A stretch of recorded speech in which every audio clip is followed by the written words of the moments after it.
तो जैसा कि लास्ट एपिसोड में हमने देखा था, सुफेंग के जो फादर होते हैं जैसे वो उसे सच्चाई बताते हैं कि किस तरह सुफेंग को बचपन में ही एक पागल इंसान ने उनके हाथ में सौंप दिया था और वो अब तक जिन्हें अपना फादर समझ रहा होता है वो एक्चुअल में उसके बायोलॉजिकल पेरेंट्स नहीं है। अभी इस सच्चाई के कहते ही उसके फादर को आता है हार्ट अटैक और यहाँ पे हम उसी मार्क्समैन को अपीयर होता देखते हैं जो कि उसी शिलोंग सेक्ट के ही एक एल्डर होते हैं। अब एपिसोड शुरू होता है और यहाँ पे वो जो एल्डर मास्टर होते हैं जिनका नाम यूगे होता है वो सुफेंग को अपना डिसिपल बनाने के लिए आए होते हैं, जिसपे सुफेंग उसे पूछता है कि आखिर मैं ही क्यों, जिसपे मास्टर उसे बताते हैं कि तुम्हारी कल्टीवेशन काफी रैपिडली प्रोग्रेस करती है, साथ ही तुम्हारे अंदर एक ऐसी स्पिरिचुअल पावर है जो ऑर्डिनरी लोगों में नहीं होती और यही स्पिरिचुअल पावर तुम्हें एक एक्सट्रीम जीनियस बनाती है। जिसपे सुफेंग उसे कहता है लेकिन उस टैलेंट टेस्ट में तुम्हें बुरी तरह से फेल हुआ था, जिसपे यहाँ मास्टर उसे कहते हैं कि वो स्टोन टैबलेट सिर्फ एल्डर्स के द्वारा बनाया गया एक चोचलेबाजी है जो कि तुम्हारे स्पिरिचुअल लेवल को माप नहीं सकता।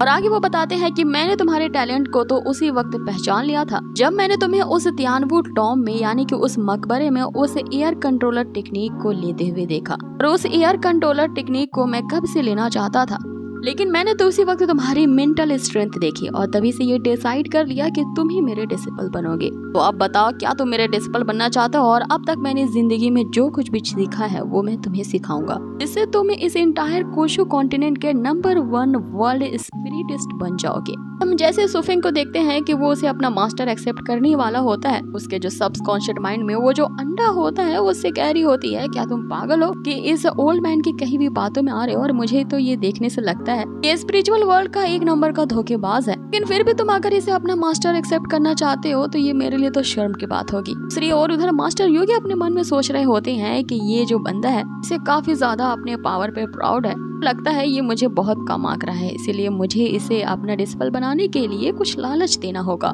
जैसे ही वो अपने पास से एक स्क्रॉल निकालता है तभी सोफे के अंदर से वो एक आवाज देती है कि जल्दी से इसे एक्सेप्ट कर लो और इसे अपना मास्टर बना लो, क्योंकि इसके हाथ में आर्ट ऑफ एन्चेंटमेंट है। वो यहाँ पे सुफेंग ना चाहते हुए भी उसे एक के कहे मुताबिक उस योगी को अपना मास्टर एक्सेप्ट कर लेता है। वहाँ पे सुफेंग उस स्क्रॉल को खींचने की कोशिश कर रहा होता है और दूसरी तरफ वो मास्टर वो स्क्रॉल को देना नहीं चाहते थे। तभी वो ये कहते हुए कि ये इंचेंटमेंट को लेना तुम्हारे लिए एक लास्ट टेस्ट होगा मेरी तरफ से कि अगर तुम 1 महीने के अंदर इस आर्ट ऑफ इंचेंटमेंट के सारे वर्सेस को याद कर लेते हो और अगर तुम इसकी पावर को मास्टर कर लेते हो तब तो तुम्हारे लिए अच्छा है, वरना मैं तुम्हें इस एकेडमी से खदेड़ बाहर करूंगा और साथ ही तुम्हें उस सीक्रेट बैरियर टेक्निक को रिवील करने से प्रिवेंट करते हुए तुम्हें एक साइलेंट मौत दूंगा। मास्टर योगी वहाँ से ये कहते चले जाते हैं कि मिलते हैं अब 1 महीने बाद जब तुम मुझे कुछ गुड न्यूज सुनाओगे। इधर सुफेंग ये सोच रहा होता है कि वो 1 महीने के अंदर कैसे इस आर्ट ऑफ एन्चेंटमेंट को मास्टर कर पाएगा, तो उसके लिए काफी ज्यादा मुश्किल होने वाला है।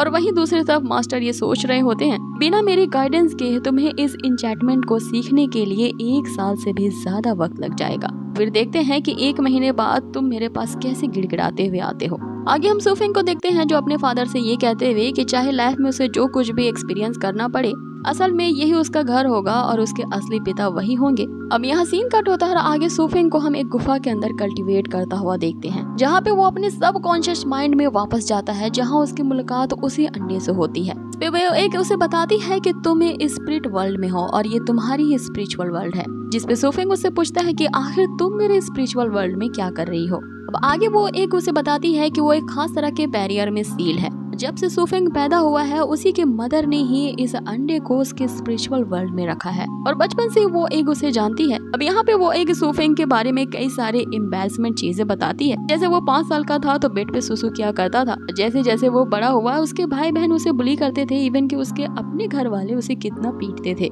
इस पे अब सुफेंग उसे कहता है कि बस करो ये बातें बताना बंद करो। आगे वो उसे बताती है कि वो कई सालों से उसका इंतजार कर रही है ताकि वो स्पिरिचुअल वर्ल्ड में आके उसके सील को तोड़ दे, लेकिन यहाँ सुफेंग उस पे ही सस्पेक्ट करते हुए उसे बहुत बुरा भला कहता है, जिससे उस अंडे के अंदर हम एक प्रतिबिंब को देखते हैं जो कि एक लड़की की होती है और वो जोर जोर से रोने लगती है। सुफेंग उसे चुप रहने को बोलता है और जैसे ही वो उस अंडे को टच करता है हम देखते हैं कि वो बैरियर जो होता है वो टूट जाता है और वहाँ पे रिवील होती है हमें एक प्यारी सी लड़की। अब जैसे ही वो रिलीज होती है, यहाँ सुफिंग से कहती है कि मेल क्रिएचर्स को तो धोखा देना बड़ा ही आसान है। अब आगे वो सुफिंग के इस एहसान को रिपे करने के लिए उसे एक मैजिकल पावर देती है, जिसपे सुफिंग उस आर्ट ऑफ एन्चेंटमेंट को जल्दी से सीख पाएगा। कि वो इसे ये भी कहती है कि वो उसे इस वर्ल्ड का सबसे पावरफुल स्पिरिटिस्ट बनने में मदद करेगी। इससे वो ओल्ड मास्टर योगी से भी ज्यादा पावरफुल हो जाएगा, लेकिन उसकी सिर्फ एक ही कंडीशन है। लेकिन आगे वो कंडीशन बताने से पहले स्पिरिचुअल वर्ल्ड के एडवांस क्रिएचर्स के बारे में बताती है, और उन्हीं रेयर काइंड ऑफ क्रिएचर्स में से एक उसका मास्टर है,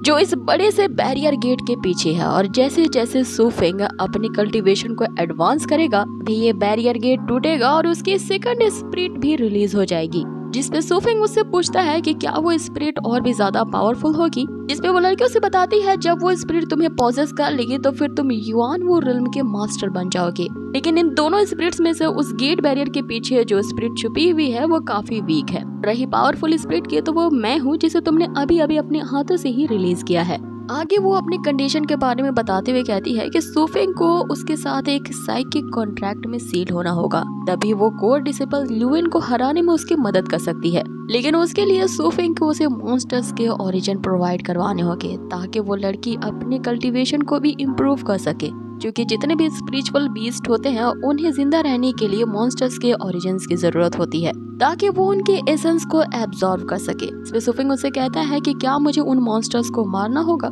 इस पे आगे वो लड़की उसे कहती है कि तुम इतना सोच क्या रहे हो, जल्दी से इस बैरियर के अंदर आ लो और मेरे साथ ये साइकिक कॉन्ट्रैक्ट में सील हो जाओ, क्योंकि मेरी कल्टीवेशन लेवल अभी इतनी ज्यादा नहीं है कि मैं इस बैरियर को ज्यादा देर तक रोक पाऊँ। लेकिन सुफिंग उस फॉर्मेशन के अंदर आ जाता है और अब वो उस साइकिक कॉन्ट्रैक्ट में सील हो चुका था। आगे सुफिंग रियल वर्ल्ड में वापस आता है, जहाँ वो उस लड़की को अंडा कह के पुकार रहा था। इसलिए वो उसे डांटते हुए कहती है कि मुझे क्वीन बुलाओ, और वो उसे ये भी बताती है कि जब तक वो चाहेगा वो उसकी बॉडी को पॉजेस कर सकती है और वो कभी भी उसकी पावर को बोरो कर सकता है। अब यहाँ सीन कट होता है और हमें सुजाको सिटी को दिखाया जाता है, जहाँ पे एक बंदा अपीयर होता है और वो सोमिया के फादर से यहाँ उसका हाथ मांगने आया था, ये कहते हुए अगर उनके ये सू फैमिली और उस बंदे यानी डॉन की जो शांगवान फैमिली है वो सालों से एक दूसरे से लड़ाई कर रहे हैं और वो बचपन से ही सोमिया को बहुत पसंद करता था, इसीलिए अगर उनकी यहाँ शादी कर दी जाए दोनों फैमिलीज की दुश्मनी खत्म होगी। साथ में वो उसे ये भी बताता है कि जुआन सिटी के जो लॉर्ड गॉनपिंग है उन्होंने रॉन्ग को यहाँ ये ऑफर दिया है कि अगर वो सू फैमिली को पूरी तरह से डील कर ले, आगे वो उस पूरे सुजाको सिटी का कंट्रोल उसके हाथों में दे देंगे। लेकिन अगर फिर भी यहाँ सोमिया के फादर इस रिश्ते के लिए मना करते हैं तो फिर भी ये उनके शांगवान जो फैमिली है वो जुआन सिटी के साथ मिल जाएगी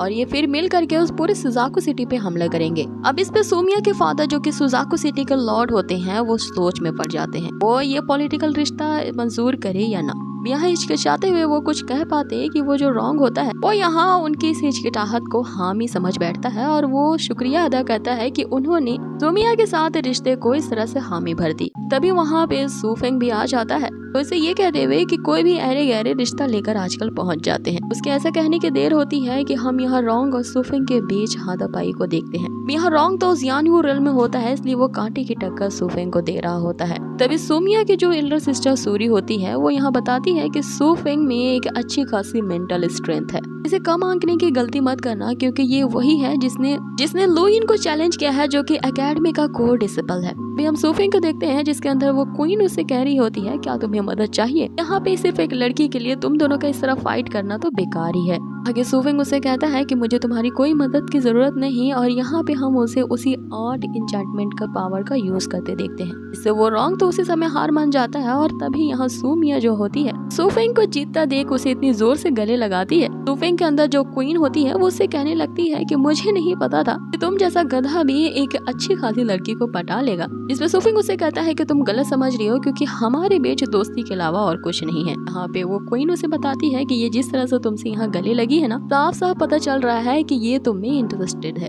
इवन कि एक अंधा आदमी भी यहाँ देख के बता सकता है कि तुम दोनों के बीच क्या चल रहा है। तभी वहाँ सोमिया के फादर की आवाज उसे इस सोच से बाहर निकालती है। आगे सुफिंग यहाँ उससे पूछता है कि इतने बड़े घराने के होने के बावजूद कि उन्होंने अपनी इन दोनों बेटियों का एडमिशन उस सिंगलोंग सेक्ट में क्यों कराया है, जो कि सेकंड क्लास का ही सेक्ट है। तो वो जो लॉर्ड होते हैं यहाँ पे सबसे मेन बात रिवील करते हैं कि बहुत साल पहले यहाँ पे एक नंबर 1 मार्शल लॉर्ड हुआ करता था इस पूरे कुशु कॉन्टिनेंट का, जिसका नाम जुआन तियान था। उसने मरने से पहले अपनी एक सिमेट्री बनाई थी, इसके एक ऐसा मकबरा बनाया था जो कि किंजाओ सिटी से होके जाता है और उसी मकबरे के अंदर जाने के लिए उसने 4 मेन एंट्रेंस बनाए थे, जिसमें से पहला सिंगलोंग सेक्ट होता है, दूसरा व्हाइट टाइगर, तीसरा सुजाको होता है और सबसे लास्टली युआन वो होता है। और उन्हीं के क्लूज को मैंने डिस्कवर करने के लिए सूरी को उस सिंगलोंग सेक्ट में भेजा था। कुछ दिन पहले उसने मुझे ये बताया है कि सिर्फ तुम ही हो जो उस ग्लेजर वैली से जिंदा बच के आए थे, इवन कि वहाँ पे तुमने सोमिया को भी सेव किया था।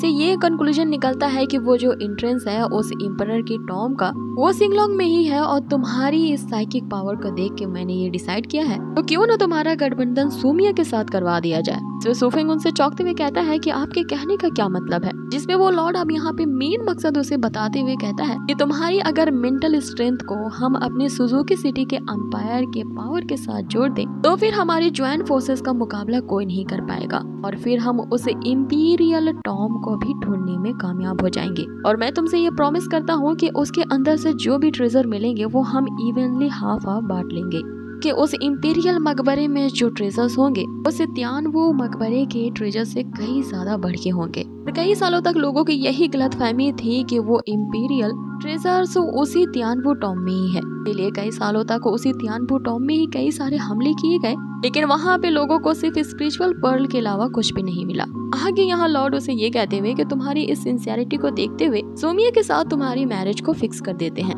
ताकि हमारे बीच की ये जो प्रॉमिस है वो और भी अटूट हो जाए। उस ट्रेजर का नाम सुनते ही यहाँ जो सुफेंग के अंदर वो जो क्वीन होती है उसे बस एक ही चीज चिल्ला के कह रही होती है कि जल्द से जल्द इसे प्रॉमिस कर दो कि उस इंपीरियल मकबरे में जो ट्रेजर्स है उसमें कई सारे